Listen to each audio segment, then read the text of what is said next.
Cess आणि पागडी इमारतींसंदर्भात सरकारने मोठी घोषणा केली आहे। भाडेकरूंच्या ताब्यात जेवढं क्षेत्र आहे तितकाच एफएसआय मिळणार आहे। मालकाला भूखंड मालकीपोटी बेसिक एफएसआय देण्यात येईल। यासाठी इन्सेंटिव्ह एफएसआय दिला जाणार आहे। तिन्ही प्रकारचे एफएसआय देता येत नसतील तर उरलेला एफएसआय टीडीआर स्वरूपात देण्याचा विचार करणार।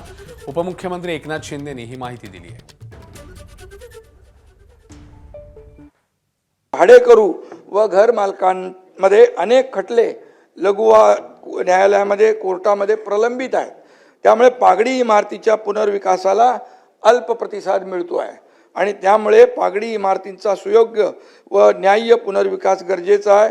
त्यासाठी भाडेकरू तसे घर मालकांचा हक्क दोघांचाही अबाधित करणं सुद्धा गरजेचं आहे आणि त्यामुळे आर्थिक दुर्बल घटकांसाठी व अत्यल्प उत्पन्न गटासाठी EWS आणि LIG फक्त एफएसआय देऊन चालणार नाही। त्यांच्या घरांची विनाशुल्क पुनर्बांधणीच्या खर्चाची तजवीज करणे सुद्धा गरजेचं आहे आणि त्यामुळे एक स्वतंत्र नियमावली तयार करण्यात येते आहे, ज्यात खालील तरतुदींचा समावेश करण्यात येणार आहे।